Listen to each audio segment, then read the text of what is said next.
Hey guys, how you doing? This is Manga etc. and I'm here today to bring the review for Shaman King episode 31. I don't think I have much to say about this episode. Obviously, we're continuing the backstory of, just finding out. I think it's really important, really more about Anna, more so Yo, but it's about them meeting for the first time, and I'm guessing potentially how they start to like one another. We know for Yo, it's basically love at first sight. Well, yeah, love at first sight. But he was lasting over after like he called her cute, whatever.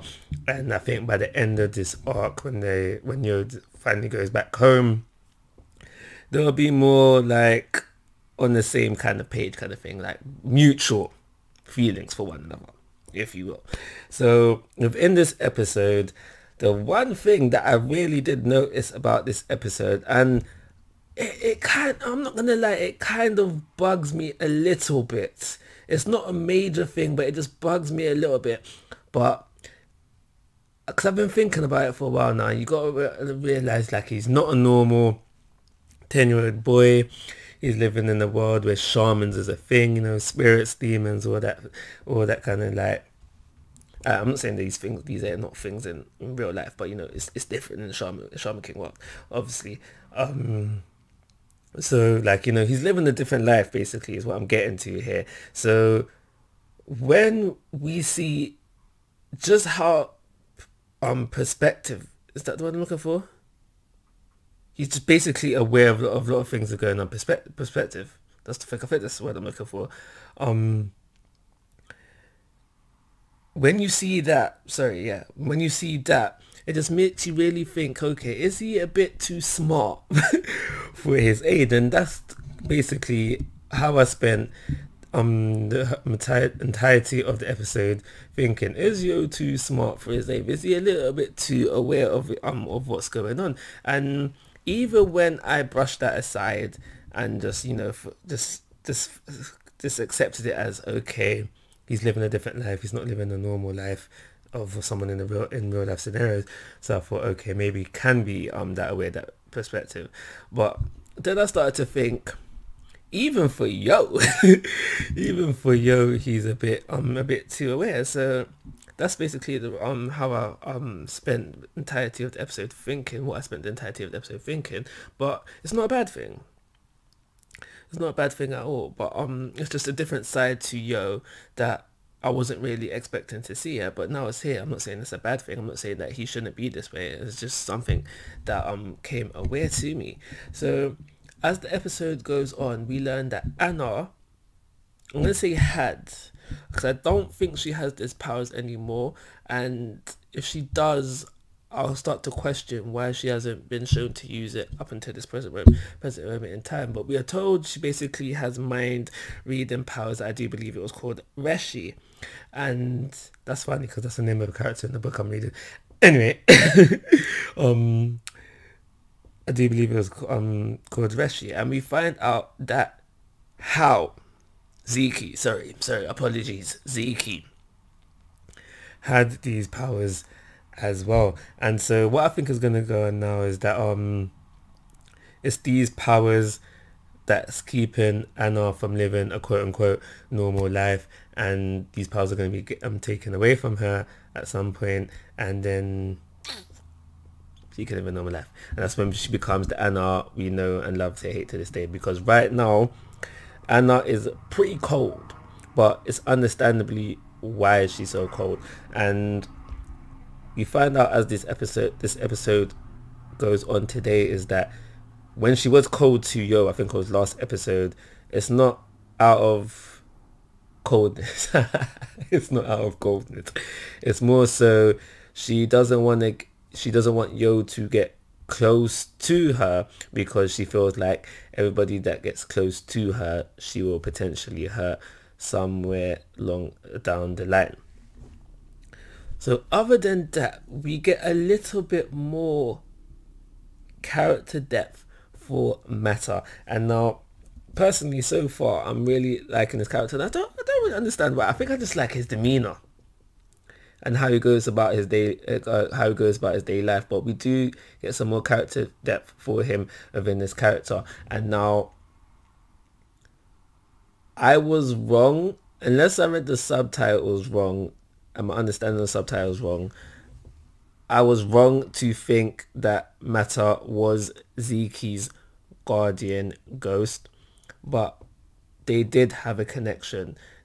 He Mata was Zeki's disciple at some point, so we see the little flashback of where Zeki and Mata met for the first time, and it was just basically a chance encounter where Zeki's like, yo, I see your potential, I know what you're capable of.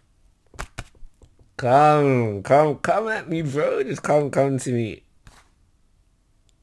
You're mine now. So basically, what I think it is here is that Zeke saw his potential, trained him up.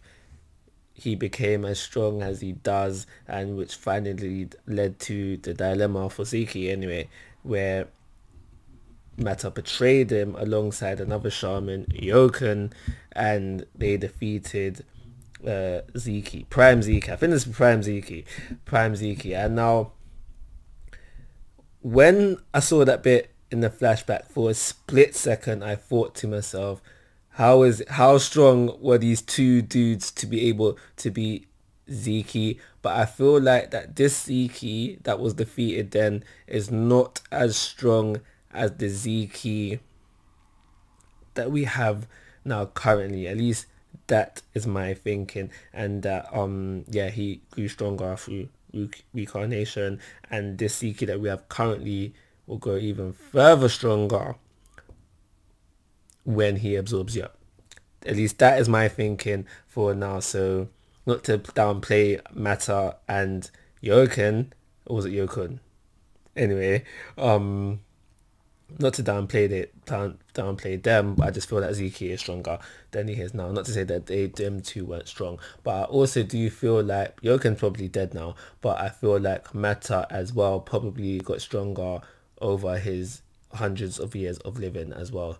Other than that, I don't think I have anything to say about this episode, so I'm gonna leave it there. This arc is, I'm really enjoying this arc so far. It gives more character depth to Yo and to Anna than we ever did in the original anime, especially for Anna, because now looking back on it, Anna just seemed like she was this side chick, just the typical,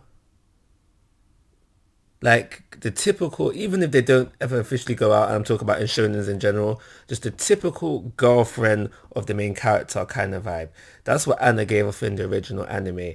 But now she just has so much depth than she did within the original anime. It almost makes me have a new respect. Almost makes me have a new respect for the character. One more thing I mention actually, and I've surprised I forgot to mention actually, is the whole go into the how Yo's so aware thing as well. During this episode, Yo points out something that is very interesting, is that spirits are not supposed to be able to affect our real world. So there was the whole thing with the breaking of the glass, with the demon, the Oni, whatever. There was the whole thing with Mata taking up physical space, where it was basically just mentioned by Yo that, you shouldn't be able to, use a blanket and such and such. And it just made me think, okay, if these things are happening, one thing I was thinking is, what exactly is Mata then? Because another thing that Mata can do that we haven't seen a spirit ever do as well as use Oversoul. But if I'm remembering correctly, in the very first episode of this arc, Yo does say through narration that a spirit used an Oversoul. So there's that as well. So I had a slight thought just now that maybe I don't know, it's confusing. It's confusing. I'm not even gonna say what I was thinking out loud because I think it's kind of dumb now that I've got time to deep it. So I'm glad I caught myself, and I'm saving myself some embarrassment there. But so what I'm thinking for right now is that maybe there is Because we know that there's spirits within class, like, you know, you can be a higher class of spirit, and maybe you can get to a point where your class is so high that you can then start affecting the real world. I don't know.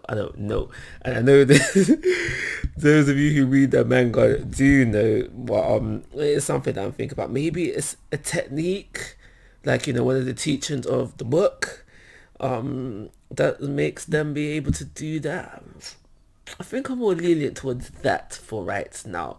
But like I said, it is something that Yo mentions within this episode, and it is something you have to think about. Maybe Matter's not dead.